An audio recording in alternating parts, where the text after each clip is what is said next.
ഇന്ന് ഉച്ചയ്ക്ക് കപ്പളങ്ങ ഉപ്പേരി വെക്കാമെന്ന് പറഞ്ഞിട്ട് ഞാനും ഉമ്മയും കപ്പളങ്ങ കുത്താൻ പോയതാണ്. ഞാൻ കുറേ ശ്രമിച്ചു, പക്ഷെ കിട്ടിയില്ല. ഉമ്മ അവസാനം കപ്പളങ്ങ കുത്തിയിട്ടു. എനിക്ക് പറിക്കാൻ അറിയില്ലായിരുന്നു.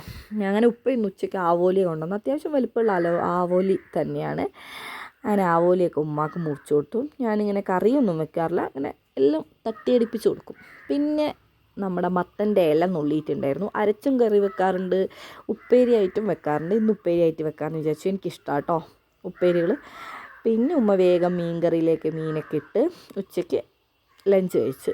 നല്ല ആവോലി പൊരിച്ചത്, കപ്പളങ്ങ ഉപ്പേരി, പിന്നെ കറി നല്ല കൊടമ്പുളിയൊക്കെ ഇട്ടിട്ടുള്ള കറി, ആവോലിക്കറിയും, പിന്നെ നമ്മൾ മത്തൻ്റെ ഇലയുപ്പേരിയും വെച്ചു. അങ്ങനെ വൈകുന്നേരം ഒരു 3 മണിയൊക്കെ ആയപ്പോൾ ഞാനിങ്ങനെ എപ്പോഴും എനിക്കിഷ്ടമാണ് കേട്ടോ ഇങ്ങനെ കിണറിൻ്റെ അടുത്തൊക്കെ വന്ന് ഇങ്ങനെ നമ്മളിങ്ങനെ എന്താ പറയുക, നല്ല രസമായി കിളികളുടെയൊക്കെ സൗണ്ടൊക്കെ കേട്ട് ഇങ്ങനെ ഇരിക്കുക. അപ്പം ചാമ്പങ്ങയും ആപ്പിൾ ചാമ്പങ്ങയൊക്കെ നോക്കി, പിന്നെ വെറുതെ അങ്ങനെ തെങ്ങൊക്കെ അങ്ങനെ കണ്ട്. പിന്നെ നമുക്ക് എപ്പോഴും സപ്പോർട്ട കിട്ടാറുണ്ടായിരുന്നു കേട്ടോ. ഈ അത്യാവശ്യം വലിപ്പമുള്ള മരമാണ്. ഇപ്പം ആയി വരുന്നുണ്ട്, കുഞ്ഞാണ്. പിന്നെ നമ്മുടെ കറ്റാറൊക്കെ ഏകദേശം പോയിട്ടുണ്ട് മഴ കൊണ്ടിട്ട്. പിന്നെ ഞാൻ വൈകുന്നേരം ആയപ്പം സ്നാക്സ് വാങ്ങിക്കാൻ പോയി, ചായ കുടിക്കാൻ വേണ്ടിയിട്ട്. അങ്ങനെ അടിപൊളിയായിട്ട് കാപ്പിയും സ്നാക്സൊക്കെ കഴിച്ചു. അപ്പോൾ അത്രയൊക്കെ ഉള്ളൂ. Tata, bye bye, see U.